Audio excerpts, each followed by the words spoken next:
What's going on, guys? Cody Marchant, HideandSeek.com, coming to you with a recap of the Week 12 performance on Draftkings. So it was a fun week. I hope everyone enjoyed their Thanksgiving. We had a great slate on Thursday before Thanksgiving. We had a nice 3-game slate, and then we also had a 10-game slate yesterday. And it was a good week, guys. I'm just gonna show you how we did. We only played I think $500. I'm not positive, but besides these two tournaments, obviously tournaments I'm not really concerned about, but basically everything else that we played besides a couple, here's another tournament, so here's 2 cash games. Yeah, we literally only lost 2 cash games, and then we lost our tournaments, but everything else we won. On Thursday I thought that we were going to have a bad slate because we only put up 137 points, but it was a tough slate. Unless you had Amari Cooper, you weren't really going off. Alvin Kamara in a smash spot, didn't smash. Drew Brees with 21 points. Things were different. Things were kind of weird, but we still got there with 137 points. So what I want to do is just kind of go over our matchups that we had on Thanksgiving and yesterday, and I'm going to go over the articles that went along with them. So let's just get right into it. For the Thanksgiving article, we had a 3-game Chicago-Detroit, Washington-Dallas, and Atlanta-New Orleans. Some stuff to just talk about. Chicago didn't have Mitch Trubisky. We had Chase Daniels fill in right there. Chase Daniels. Washington didn't have Alex Smith. We had a heavy dose of Colt McCoy. And New Orleans looks like the best team in football. So, Drew Brees, we were off on his yardage. He only threw for 171 yards. He had 4 touchdowns. So it's kind of a weird game where you want to see the yardage, and that's kind of what kept him down to 21 points. But, that was kind of a miss with Drew Brees. Matt Ryan is the quarterback that we had in, I think half of our lineups. And I wish we had him in more because we saved 600 from coming down from Brees to Ryan. And he had a pretty similar stat line to what we thought he'd have, but instead of 3 touchdowns, he had 2. Had a ton of yards. Mitch Trubisky, guys, I wrote this article on Monday before we knew that Mitch Trubisky was going to be out. So obviously disregard that. I wish I came down to Dak. He put up a great game. You saved a ton. Kamara, this is kind of what I thought. 13 for 61 and a touchdown. In reality, what did he have? 89 rushing yards. So he did better on the ground than we thought, but only 1 catch, no touchdowns. That hurt. So that was that. What else? Tariq Cohen, that was a great play. We got in the end zone.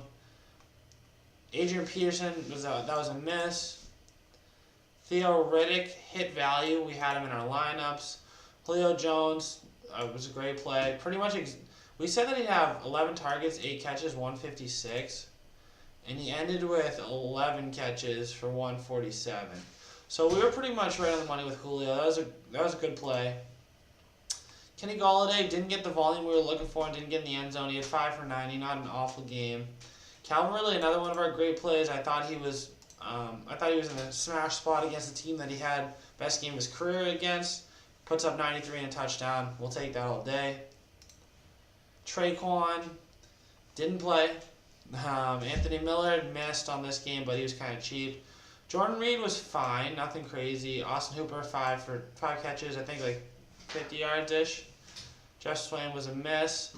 Chicago defense was the play. That's kind of where we went. Washington didn't even do too bad either. The example lineup I liked even better than the lineup that I actually went with because I had Matt Ryan, Riddick, Julio, Golladay, Ridley, Trey Burton, but I came up from, I think I went down from Anthony Miller to Bruce Ellington, and then I got the Bears. So it's basically this lineup, and let's see what I ended up doing over here. Yeah, Bruce Ellington and the Bears, but I went with Drew Brees here, and instead of AP I went Riddick. So, 137 isn't a great score, guys, but it just got the job done in every one of my matchups because if you look at a lot of the other teams, Zeke was good, but there was nothing smashed really. Because if he didn't have the receivers that I did, You kind of were in a bad spot. I kind of wish I went Zeke instead of Kamara, but it was close, and I thought that Kamara had a better spot.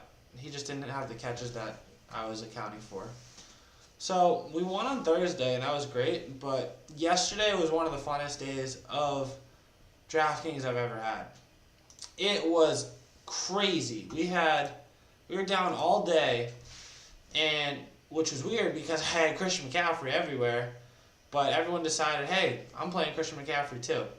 And the same guy filled up every one of my cash lineups except for like 1 or 2. And he had a good lineup. So if we go to, I think I only played one lineup all week. I think I might have played one other one for tournaments, but this is pretty much my lineup everywhere. As you can see, you'll see 182 points for everything. 182 is an awesome score, guys. We did really well there. Andrew Luck pulled it out at the end, got over that 300-yard mark, 3 more passing touchdowns. Looked kind of slow to start. We had a big decision between Josh Adams and Gus Edwards. Gus Edwards was great, over 100 yards again, but he only got 14.5 points, and he was 600 or 800 more expensive than Josh Adams. And against the Giants, I prefer Josh Adams. That late touchdown really helped me hit value. And Christian McCaffrey, guys, this kid was ridiculous. The fantasy performance of the year goes to him. Over 100 yards in the air, over 100 yards in the ground, touchdown receiving, touchdown rushing, 11 catches, 52.7 DraftKings points, guys. Basically, if you didn't have him in your lineup yesterday, you weren't winning because your opponent had him.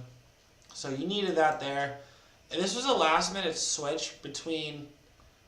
So I didn't have Christian McCaffrey all week, but as soon as I went down to Josh Adams, it opened up a lot of value, and I was deciding between James Conner and Christian McCaffrey, and I'm really glad I went McCaffrey instead because I just saw that I thought there was a higher floor the way he's been playing, and James Conner's been iffy. It's like, yeah, he should bounce back, but if he doesn't, I'd rather have McCaffrey, who, is the feature guy, the best player on the offense. He doesn't have Antonio, who's a little bit better. He doesn't have Juju, who's just as good. Christian McCaffrey is the premier player on this team. 52.7 points, guys. That's crazy. That's obviously why I got up to this 182 mark, but I only had a couple misses. I had Keenan Allen. He did fine, 20 points. It hurt that he stopped playing after the third quarter, really, when they switched to Geno Smith, because Phillip Rivers was 28-29, so they took him out of the game. But 20 points is fine. DJ Moore, guys, saved a lot of money. I think he was down at 4,600. He's one of my favorite plays of the week. Emmanuel Sanders, I didn't write him up, but I saw him last second as value when I was switching up my running backs a little bit, and we got to him. He got 21.6 points. That was a great play. And the one thing I missed on 2 weeks in a row, guys, paying up a tight end, it was kind of my fault because I didn't adjust to the late Pierre Garçon and Marquise Goodwin news, and I kind of clogged up things in the middle for George Kittle. So that's where I thought was a miss. He still got 11.8 points. It didn't kill me, but I was on Cameron Brate all week. I switched to George Kittle.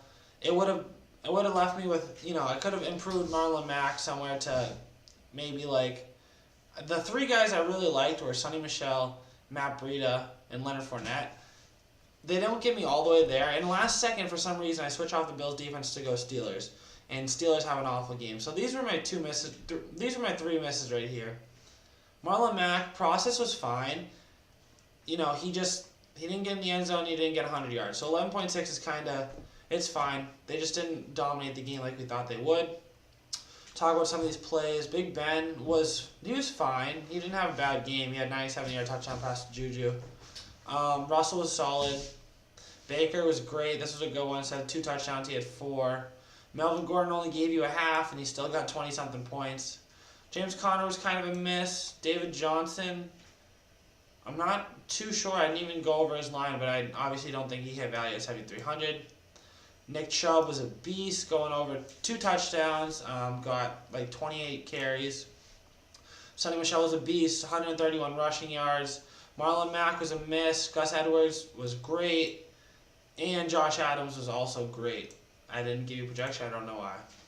One miss was Odell. They just didn't attack the secondary like they should have. Like he said in the post-game press conference, he said that he saw that we should attack them in their secondary, but that just wasn't our game plan. He was taking shots at his OC, his play caller. I thought this was a good play. I'm glad I didn't go here. McCaffrey instead. But this was kind of a miss, but the process was there. It's just the Giants. They're just never going to do anything right to win a game. Mike Evans, great game. I think he had 6 for 120, maybe 115. We talked about how he's been going over 120 yards a ton this year. Keenan Allen, 20 points. Tyler Boyd had a good game, like 21 points, but he could have had a great game. He had like a 50-yard catch in the last second, called back on, I think, a holding penalty or illegal formation. Doug Baldwin was healthy all week, talking about how healthy he felt. Then he hurt his groin, so we moved off of him. I think he had like 5 catches for 40 yards, like 9 points or something like that. DJ Moore, stud. Marcel Aitman got 10 targets, I think. But he only caught 2 or 3 of them for like 16 yards. But this was not bad for 3,100. And I'm probably going to like this again this week, guys. 10 targets is crazy. George Kittle was a mess. Jack Doyle got in the end zone. And Njoku had an awesome week. I wish I went either Njoku or I stuck with Brate. I'm surprised I didn't even write up Brate because I was on him all week. Defense Ravens, 20 points, 2 touchdowns, guys. Should have stuck there. Should have stuck here. But somehow, instead of 3,300 or 2,700, I find my way in the middle with the Steelers last second. You know, I definitely messed that one up, but we ended up winning, guys. So I don't really care because we figured it out at the end. Our team pulled it out. Basically, I did a lot of 1v1s. I did some triple ups and some quadruple ups. But for the most part, all it was, you know, 1, 2, or 3 players. Like if it's 36, it's head-to-head. 54 was triple up, and 72 was quadruple up because I only played $20 binds each for, I think, $500 this week. But that is what we did this week, guys. That's why it's important to read the article and watch the video and watch me on Twitter. I also have been posting a lot of polls late in the week, basically asking, like last week I said, who's your favorite 5 to 6K running back between Sonny Michel, Nick Chubb, Marlon Mack, and Matt Breida. I'm posting a bunch of polls like that. I want to see what you guys have for takes on this because there's a lot of cool plays that are really close, like last week with like Breida, Michel, and company, and I just want to get your take on it. So I really appreciate if you guys made it this far in the video. I know the recap videos aren't always super watched, but it's important for me to make these. It's important for me to guys let you know how we did, be transparent, and I'd really appreciate if you subscribe to the channel. We're back with normal uploads. Last week we got all our uploads in a one chunk so I could have you all ready for the whole week. So subscribe to the channel, and right after this I'm recording my Week 13 first look, so stay tuned for that. Thanks, guys.